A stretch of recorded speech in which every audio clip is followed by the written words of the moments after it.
son las pensar y analizar las noticias de Colombia y el mundo. La hora de la verdad en la red de radio con Fernando Londoño Hoyos.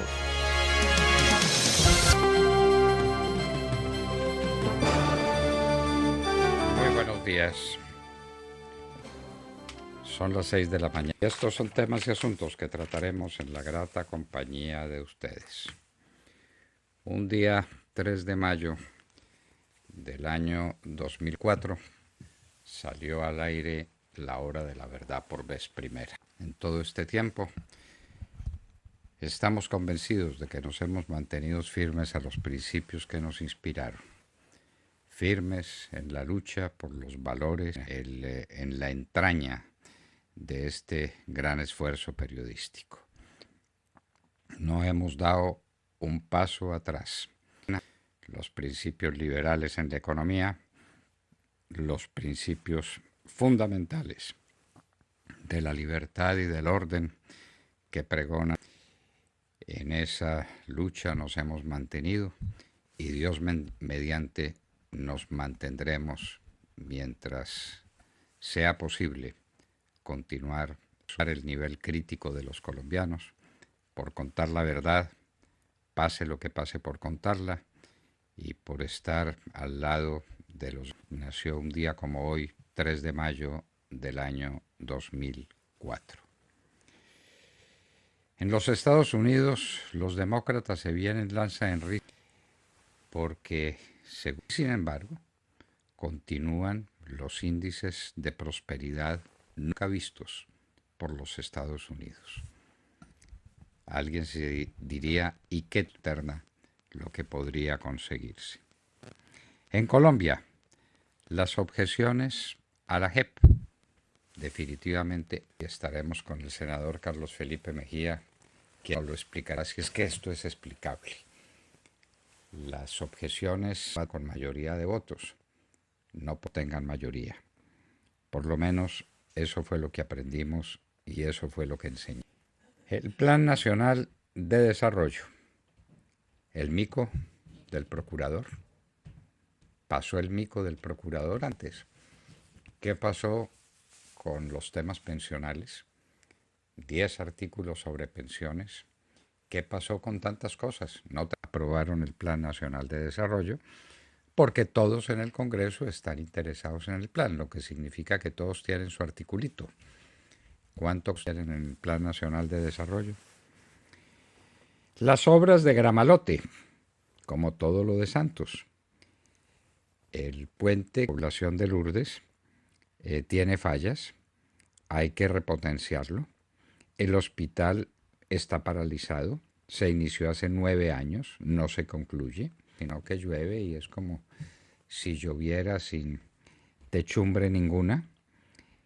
Los cálculos son disímiles. El gobierno dice de las obras, la Contraloría y la gente que está estudiando el tema dice que solo el 62% de las obras. Y llevamos 9 años en la reconstrucción de Gramalote.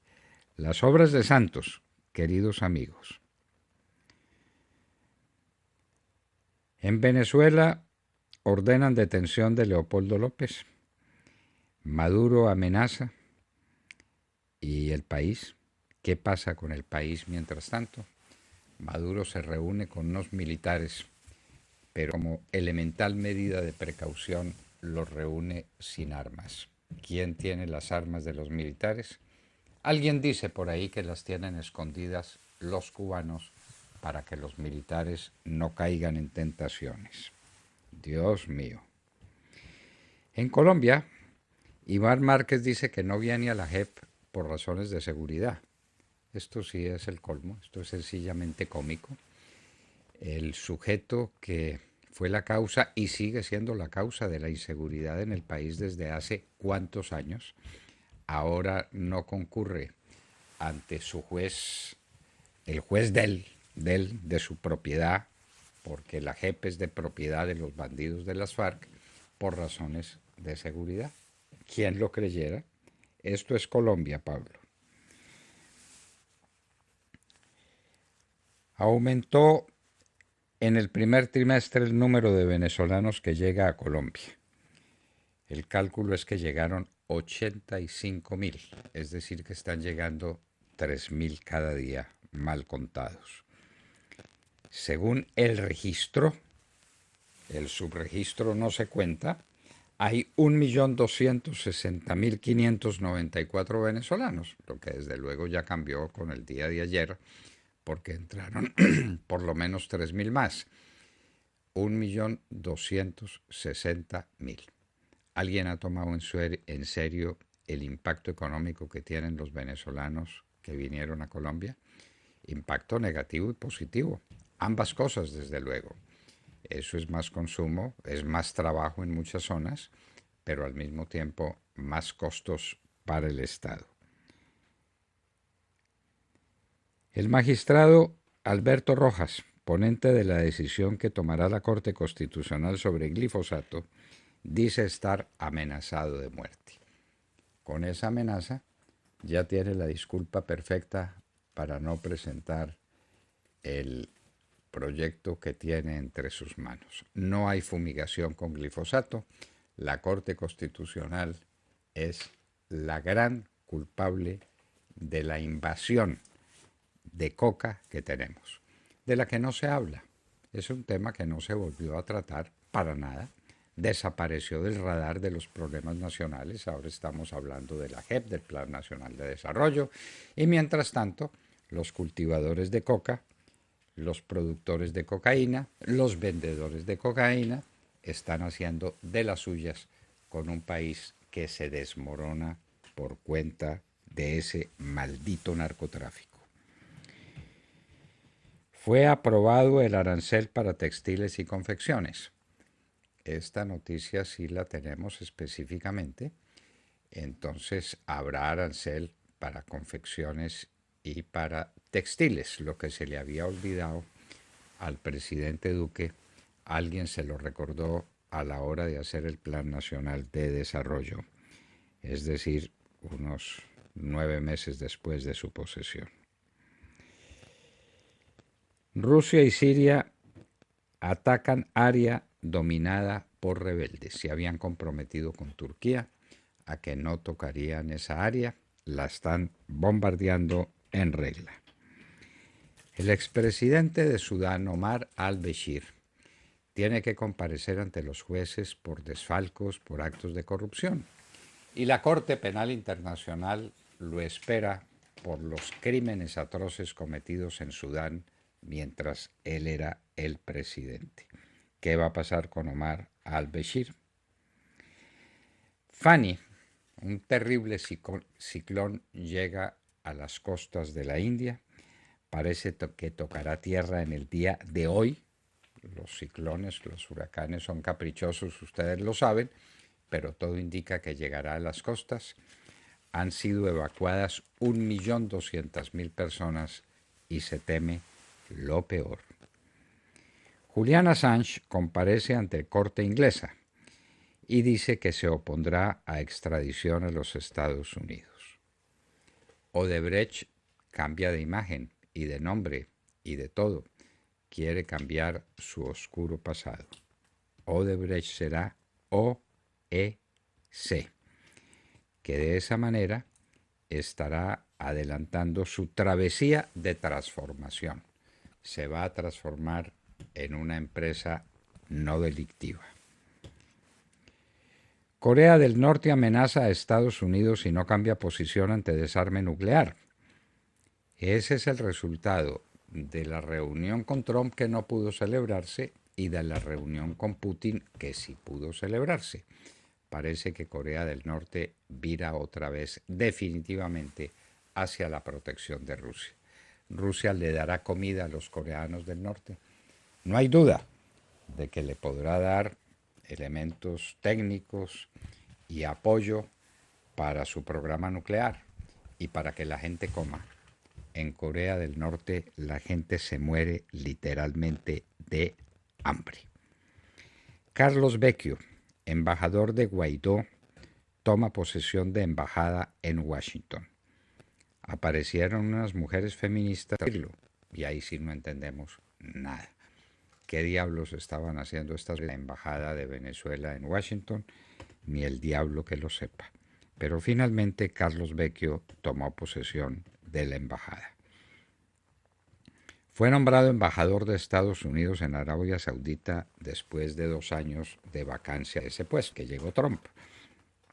Se trata del general John Abisaid, de clarísimo origen árabe, es general de los Estados Unidos y será el embajador en Arabia Saudita.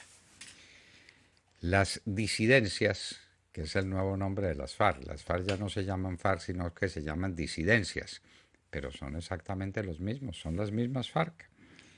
Y el ELN reclutan estudiantes de universidades públicas, lo denuncia el fiscal general de la Nación, Néstor Humberto Martínez. Fue capturado el jefe del Frente 49 de esas disidencias, es decir, de las FARC, en el Caquetá. Las Cortes de Estados Unidos están recibiendo demandas por bienes confiscados en Cuba. Cuando los cubanos tuvieron que salir fugitivos de su patria, lo dejaron todo atrás y el gobierno de Fidel Castro tomó manu militari los bienes de los fugitivos y se los robó, los confiscó. Ahora en las Cortes de los Estados Unidos se está discutiendo el tema y podrán venir o llegarán muchas sentencias devolviéndole tierras y propiedades a los cubanos que se encuentran refugiados en los Estados Unidos. ¿Qué pasará para hacer cumplir esas leyes? Entre otras, muchos de esos bienes están en manos de compañías internacionales. Los españoles parece que fueron especialmente ágiles en tomar posesión de bienes de cubanos residentes en los Estados Unidos para desarrollos turísticos de primera importancia en Varadero y en otros lugares. Ballet ruso sobre el hielo en el Teatro Colón. Esto desde luego es una audacia.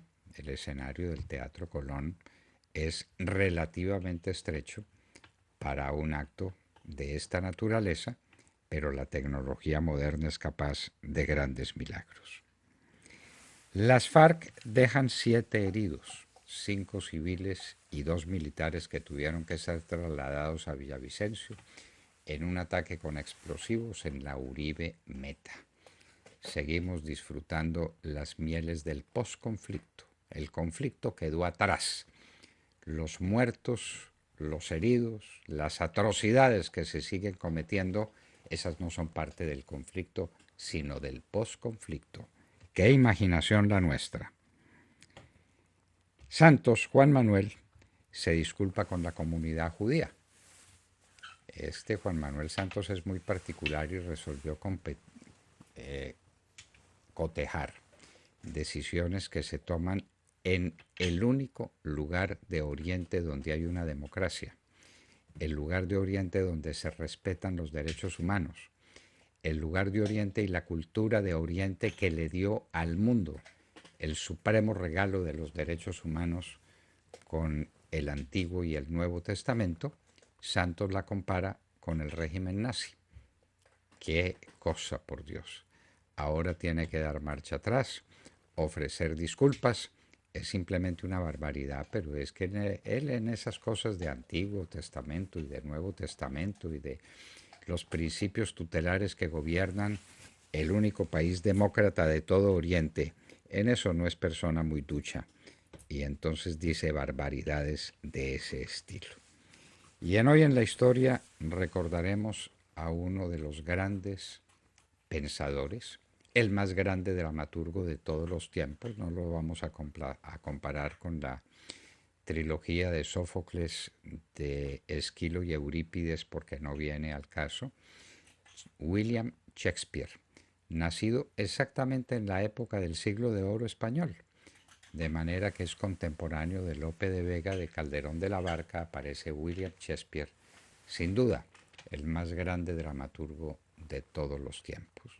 Y eso que tenemos que contar a Lope, tenemos que contar a Corneille y Racine en Francia y a cuantos que hicieron teatro después y teatro en grande, pero igual a William Shakespeare no ha nacido otro. De todo esto y de mucho más hablaremos con ustedes en las próximas horas en la Hora de la Verdad. Y los invitamos a seguirnos a través de nuestra señal de audio en alta calidad en TuneIn, en donde nos encuentran como La Hora de la Verdad.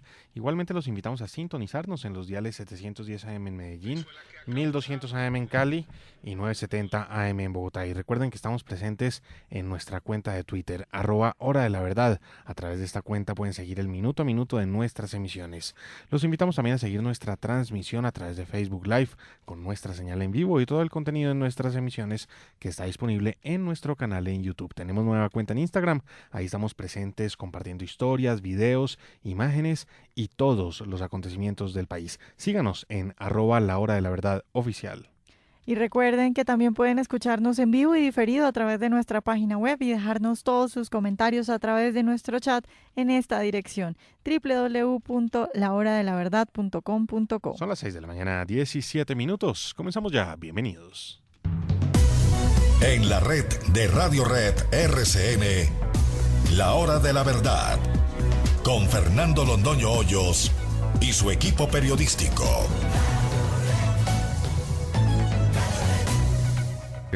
Estamos dando las noticias y comentándolas y discutiendo los grandes problemas de Colombia y del mundo y los grandes problemas del pensamiento, los grandes problemas literarios, artísticos, políticos, de toda naturaleza. Ahora nuestra mente se va con amigos, algunos que nos dejaron para siempre, como Juan Carlos Pava, amigo inolvidable y compañero de esta causa por quien fue posible, lo mismo que con su hermana Ángela, que nos sigue acompañando. Recordamos también a personas como Montserrat Fernández, como tantos otros que pasaron por acá y que por una razón o por otra nos han dejado. Pero con esos recuerdos imborrables, saludemos la mañana. Sergio Gel. Doctor Londoño, muy buenos días para usted, para todos nuestros oyentes.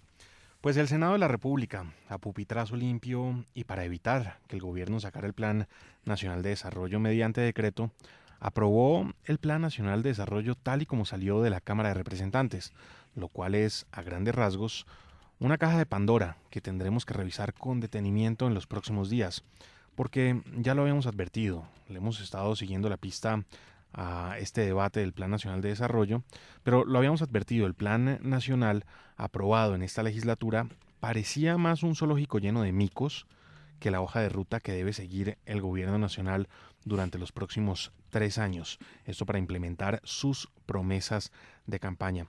Un zoológico lleno de micos, pues muchos de ellos calificados incluso de King Kong. Y bueno, ya veremos qué sorpresas nos trae cuando podamos leer con detenimiento qué fue lo que salió ayer del Senado de la República con esa aprobación a pupitrazo limpio. Pero hay temas importantes que sí podemos ir destacando que trae este plan. En materia pensional fueron 4 los artículos que quedaron incorporados. El más relevante de ellos es uno relacionado con los BEPS, los denominados beneficios económicos periódicos, que son para aquellas personas que no alcanzan a cumplir con el tiempo de cotización o con los requisitos de cotización y puedan acceder a un beneficio económico derivado de lo que alcanzaron a cotizar. Esto completado con un 20% adicional que aporta el gobierno nacional de manera vitalicia para completar algo parecido a una pensión. Esto sin lugar a dudas tendrá un impacto fiscal que esperamos sea cuantificado muy pronto por el ministro de Hacienda. Pero hay otras medidas que quedaron también en el Plan Nacional de Desarrollo con grandes impactos, como aquella que tiene que ver con la reducción de la sobretasa a la gasolina, lo que reduciría el galón de gasolina corriente en más o menos 700 pesos. Esto pues tiene un impacto fiscal, se ha dicho ya, de unos 2 billones de pesos, pero también a la vez ayuda a reducir un inmenso hueco que tiene el gobierno nacional a través del Fondo de Estabilización de los Precios de la Gasolina. Así pues que bajará el precio del combustible, bajará el precio de la gasolina. Esto por supuesto ayudará a aumentar la competitividad de nuestro país y pues ayudará a empezar a liberar ese precio que tan atado ha estado siempre a una fórmula muy extraña, una fórmula que muy pocos han podido entender, pero bueno, se va liberando esa fórmula y se reduce pues el precio de la gasolina. Hay otros temas importantes que quedaron incorporados también en este Plan Nacional de Desarrollo. Está el tema de Electricaribe y también una sobretasa en la factura de la energía de todos los colombianos de estratos 4, 5 y 6, con lo que se pretende pues sea rescatado Electricaribe. Un debate muy amplio el que se ha suscitado alrededor de este tema en todo el país. Hay quienes se preguntan por qué todos los colombianos debemos pagar el desfalco que se produjo en el Electricaribe y por qué todos los colombianos debemos pagar facturas que muchas veces muchos costeños no quieren pagar cuando les llega a su casa pues la cuenta de la luz.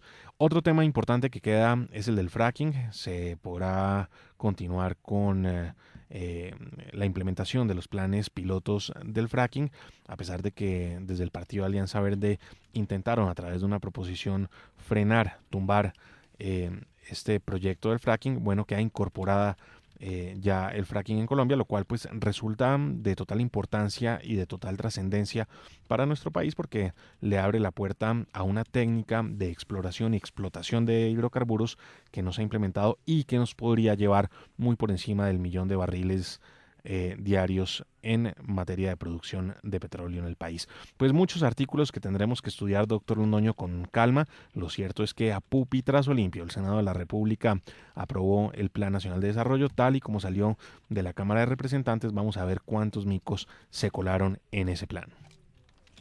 Claro, porque bolearon tanto pupitre no por apoyar al gobierno, sino por apoyarse ellos también. Es que ahí van un poco de proyectos vitales para el gobierno que el gobierno no había tenido ocasión o no había tenido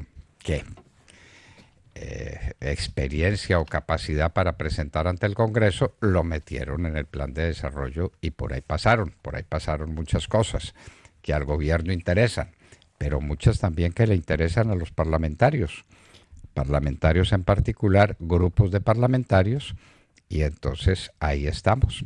Por eso tendremos que examinarlo, y no es que no lo hayamos querido examinar con cuidado y con juicio como nos corresponde, sino que todavía no se conoce.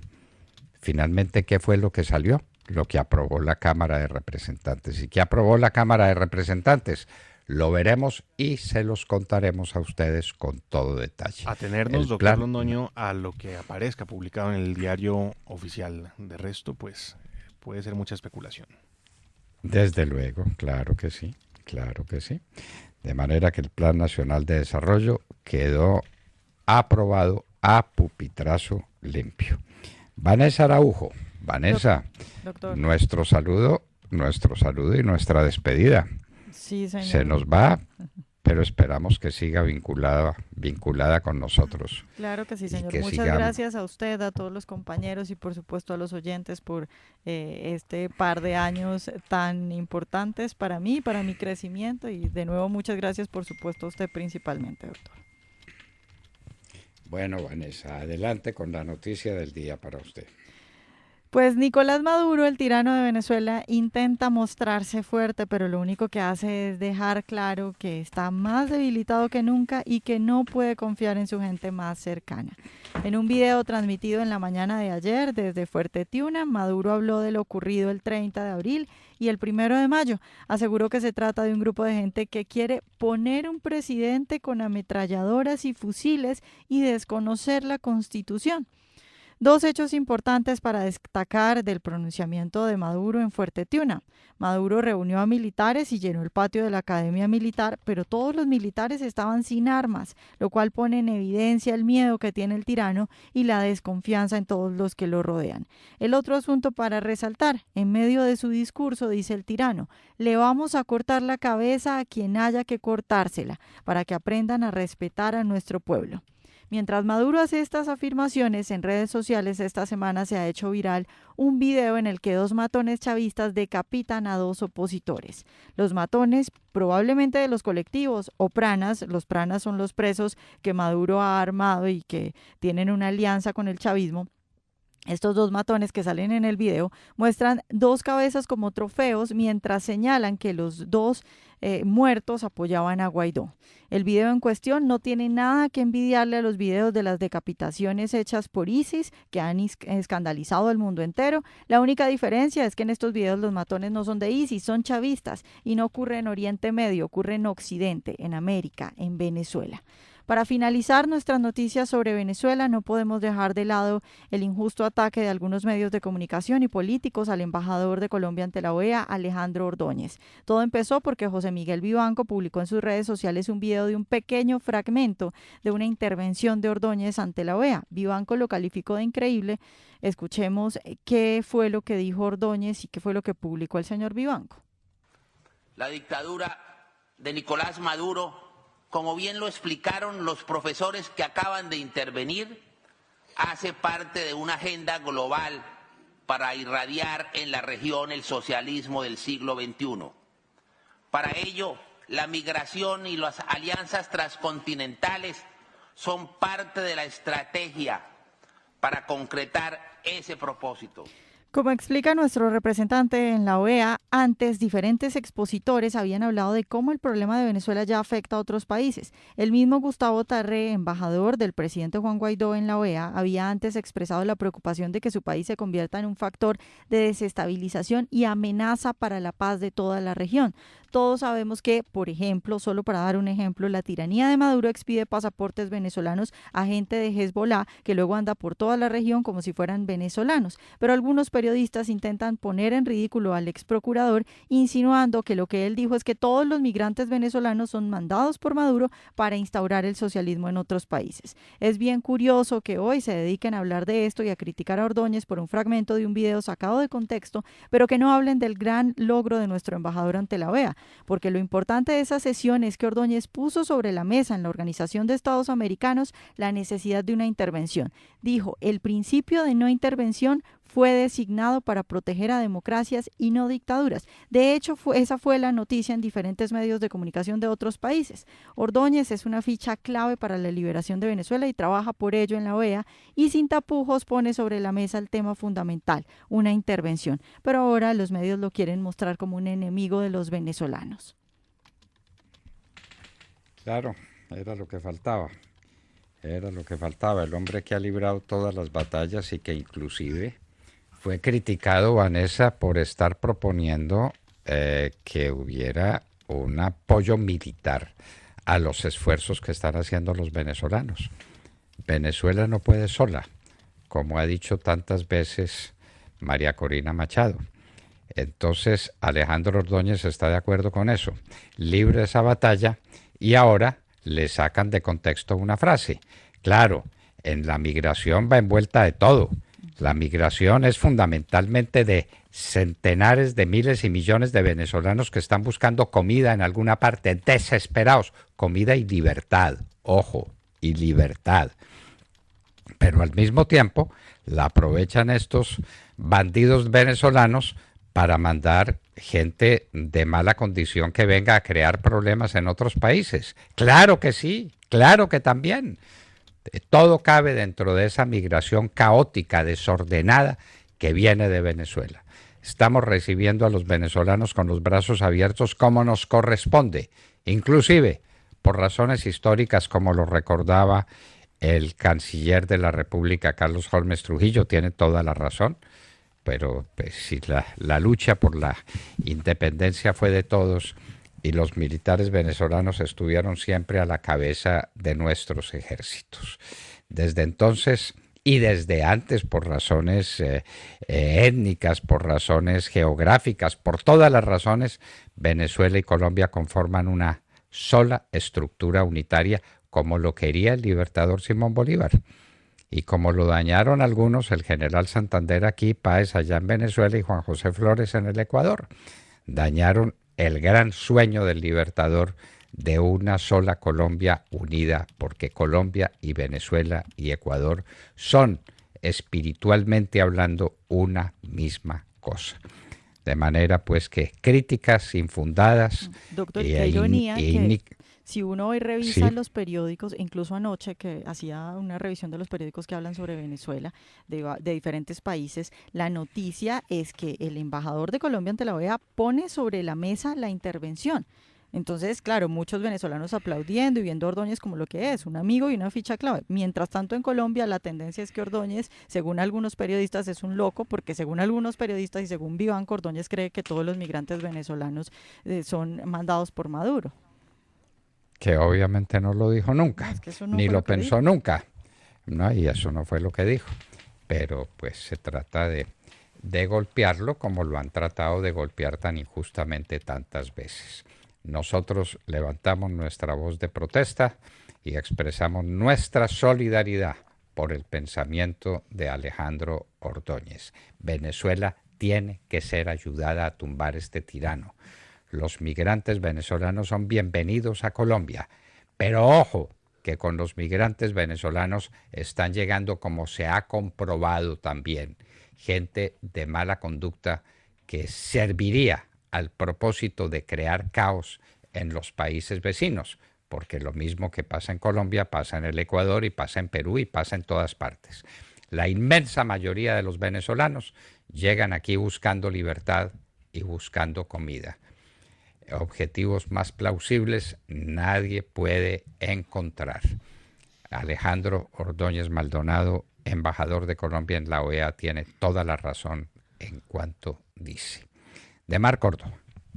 Doctor Fernando, compañeros de la mesa, oyentes de la Hora de la Verdad, muy buenos días. Luego de 3 horas en las que la discusión no fue mucha para darle trámite a las objeciones al proyecto de ley estatutaria para la JEP, se vieron varias cosas que llamaron la atención en el Senado de la República. La primera de ellas es que la oposición rabiosa por defender el archivo de las objeciones del presidente Iván Duque a esa ley estatutaria y proteger claramente a las FARC, porque dejar la estatutaria como la propuso la Corte Constitucional después del control no es otra cosa que darle plena razón a la misma JEP, sumida en una cantidad de escándalos de todo tipo, y a la guerrilla que la diseñó y puso en marcha por medio de un acuerdo que ha resultado un verdadero fracaso. Que los muertos ya no se diga que son de las FARC, no cambia las cosas porque siguen sembrando coca, siguen asesinando y siguen secuestrando con otro brazalete o, si ustedes lo quieren en otros términos, con otra razón social. Como estaba previsto, arrancó la plenaria sobre el mediodía con la presencia del ex senador Antanas Mocos, quien apareció con la firme idea de votar las objeciones. Por fortuna, se advirtió que Mocus no podía ni votar y mucho menos ocupar su curul, cosa que sí hizo, aun cuando hay un fallo del Consejo de Estado que decretó la pérdida de esa curul. La oposición insistió en que la votación del día martes, en ese momento se había logrado las mayorías con 47 votos, pero la realidad es que las cuentas no dan para ellos por ninguna parte. Los senadores son 108 menos 14 impedimentos aprobados, lo que da 94, y la mitad es 47, pero es la mitad más 1 para la mayoría, o sea, 48, por lo que no lo lograron. Así lo dice la Constitución Política sobre el trámite de leyes estatutarias. Más claro no puede ser. Ayer se votó la ponencia de los senadores John Milton Rodríguez, de Paloma Valencia y de Jonathan Tamayo, que pedían aprobar las objeciones. Solo se logró 30 votos por el sí y 1 por el no, porque la oposición, como alega que ya habían ganado con su votación de 47 en contra de las objeciones, se retiraron del recinto. Ante este panorama es claro que la oposición no logró hacer mayorías para archivar las objeciones, pero desde el gobierno otra cosa piensan y se celebró la derrota de los amigos de la JEP y las FARC, que no lograron su cometido. Esto dijo la ministra del Interior, Nancy Patricia Gutiérrez. Estamos convencidos que definitivamente no hubo las mayorías para lograr una decisión en ese sentido y adicionalmente esperamos que la Corte Constitucional se pronuncie frente a la jurisprudencia que la antecede en cuanto a que cuando hay diferencia entre la decisión de la Cámara y la decisión del Senado o diferencia entre alguna de las dos, esos artículos se eliminan del texto definitivo, lo cual llevaría indiscutiblemente a una pronta sanción de la ley estatutaria, que es justamente el llamado que hizo el Gobierno Nacional desde el mismo día en que se conoció el resultado de la Cámara de Representantes. Ahora pasa el asunto a la Corte Constitucional, que deberá examinar si realmente existía una mayoría con 47 y si las objeciones fueron por inconveniencia o por inconstitucionalidad. Es una lástima verdadera que el Congreso, como una aplanadora, no hubiera dejado claro ya que son las víctimas las que están primero y que las FARC deben pagar en dinero y con penas de prisión por sus graves crímenes.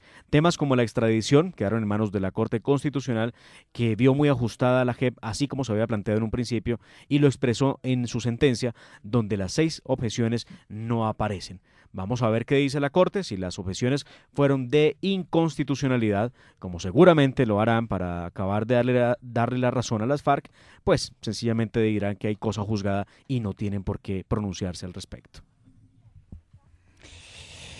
Dice el artículo 167 de la Constitución, para que no discutamos en vano, Demar. Sí, señor. El proyecto de ley objetado total o parcialmente por el gobierno volverá a las cámaras a segundo debate. ¿Oyó? A segundo debate. Sí. El presidente sancionará sin poder presentar objeciones el proyecto que reconsiderado fuere aprobado por la mitad más uno de los miembros de una y otra cámara. Pero no fue así. De manera que no se aprobó por las mayorías, ninguna de las dos posiciones. No se aprobó. Era que lo querían rechazar para impedir la votación. No tuvieron los votos necesarios para rechazarlo. Luego pasa a segundo debate, para que en segundo debate el Congreso decida. Eso fue lo que enseñamos y eso fue lo que aprendimos. Este sería el único caso en que un proyecto se convierte en ley, porque esto lo convierte en ley, ¿no? Una ley al que se le quitan 6 artículos, pues es una nueva ley, que es la ley vieja menos 6 artículos, o menos 6 temas, como ustedes quieran. Sí. Pero no se da el caso de que eso se apruebe sin mayorías. Pues vamos a ver qué dice la Corte, y tiene toda la razón. No puede ser que algo se apruebe sin mayorías. Sin mayorías en ninguno de los sentidos, porque tampoco se puede decir que en la medida en que los que pedían el archivo de las objeciones, entonces fueron derrotados, y eso automáticamente califica que sí fueron aprobadas las objeciones. Eso no es posible. No. Sí, me hago entender. Sí. Claro. Quiere acompañarme al parque, no me dice nada, pero yo asumo que como usted se quedó callado, me está diciendo que sí. Más o menos es algo así. Un silencio administrativo positivo. Sí. Eso no existe. Se lo están inventando, pero en fin. Hagan lo que la Corte Constitucional va a decir, lo elemental. Señores, ¿y dónde está el segundo debate? No, pero es Aquí estaban discutiendo si lo discutían o no lo discutían. Entonces, los que querían que no se discutiera, perdieron. Muy bien, perdieron. Luego discútase, pase a segundo debate. Pero es que hay que ver, doctor Fernando, recuerde usted que hace ya 15 días la Cámara de Representantes dio uno de los debates donde fue 110-44, ¿recuerda? Y ahí derrotaron las objeciones. Ahora lo intentan en Senado con el problema de no tener las mayorías, con el problema del festivo que hubo de por medio, con el problema de un consenso que trataron de buscar ahí con el presidente Uribe y las diferentes bancadas, inclusive las FARC participaron de eso, y las FARC dijeron, no nos movemos de ahí. La JEP es perfecta como está y no la vamos a alterar, porque alterar la JEP es alterar la paz, era obvio. Claro, es perfecta porque es la casa de ellos. La JEP es la casa de los bandidos de las FARC, pero ese es otro tema. Lo cierto es que se presentaron unas objeciones y que las objeciones deben ser consideradas en segundo debate. Segundo debate que ya se dio en la Cámara y segundo debate que le falta en el Senado. No se ha dado el segundo debate en el Senado y hay que dar el segundo debate en el Senado. Ese es nuestro parecer como constitucionalistas y como profesores de derecho y como periodistas. Eso. ¿Dónde está el debate? No, es que el debate se dio porque los que querían que no se debatiera perdieron. Sí, pero una cosa es que presenten una proposición para que algo no se debata o se debata, y otra cosa es que el debate quede surtido. Simplemente porque no hubo mayoría suficiente para que no se debatiera. No hubo mayoría suficiente, debata, sí. entre a segundo debate en el Senado de la República. Y es que para poder interpretar el artículo 200 sobre si en una Cámara se niega y en la otra se aprueba, era necesario que hubiera mayorías como la hubo en la Cámara. En la Cámara hubo mayorías que negaron las objeciones, en el Senado no las hubo. Entonces no pueden, por analogía, o no sé, bueno, por interpretación, entender que si no hubo mayoría significaba que se estaba negando. Bueno, aunque hablan de una sentencia de la Corte Constitucional que no conozco y que les daría la razón. Bueno, a lo mejor seguramente la Corte Constitucional en eso también modificó la Constitución, probablemente. Ella, como hace con la Constitución lo que le dé la gana, todo menos guardarla. Aquello de guardián de la Constitución, eso se acabó. Es una organización que manosea la Constitución, la vuelve pedazos a cada rato y comete toda clase de iniquidades con respecto a la Constitución política. Esa es la Corte Constitucional. Tatiana Guerrero. Buenos días, doctor Fernando, compañeros y a toda nuestra audiencia. Una carga explosiva que habría sido instalada por las disidencias de las FARC fue activada al paso de varios uniformados en el municipio de La Uribe, en el departamento del Meta. Abro comillas, a las 11 de la mañana estalló un artefacto en un polideportivo del centro de esta población que afectó a 5 civiles, de ellos 4 adultos y un menor de edad, y también a 2 miembros del ejército. Cierro comillas, expresó el secretario de gobierno del Meta, Gerardo León Mancera. Según investigaciones y basándose en un video de una cámara de seguridad del lugar, se determinó que un paquete sospechoso fue dejado en la esquina del polideportivo y activado a control remoto. En la zona donde estalló este explosivo funcionan la mayoría de entidades oficiales y establecimientos comerciales de la población. Las autoridades regionales ofrecieron una recompensa de 20 millones de pesos para dar con el paradero de los responsables de este lamentable hecho. Entre tanto, la Fiscalía denunció infiltración de grupos terroristas en las universidades públicas del país, especialmente las FARC y el ELN, y que estarían capacitando a algunos estudiantes para que elaboren explosivos y los estarían motivando a realizar protestas violentas. La entidad logró determinar esta práctica luego de interceptar una comunicación entre 2 presuntos infiltrados que estarían hablando de las dificultades para adquirir explosivo tipo ANFO. Por último, la Fiscalía también contaría con pruebas de un movimiento clandestino conocido como JM19, que tendría vínculos con la narcoguerrilla del ELN y que, según investigaciones, estaría presente en varias universidades públicas del país y habría participado en las protestas sociales del Cauca y las marchas más recientes universitarias. Muy bien. Y en un minuto, querida Tatiana, vamos a estar con el senador Carlos Felipe Mejía, senador por el Centro Democrático, a ver si logramos entender qué pasó con la ley estatutaria para la JEP. En un minuto, Carlos Felipe Mejía estará con nosotros en la hora. Son las 6 de la mañana y 6 minutos.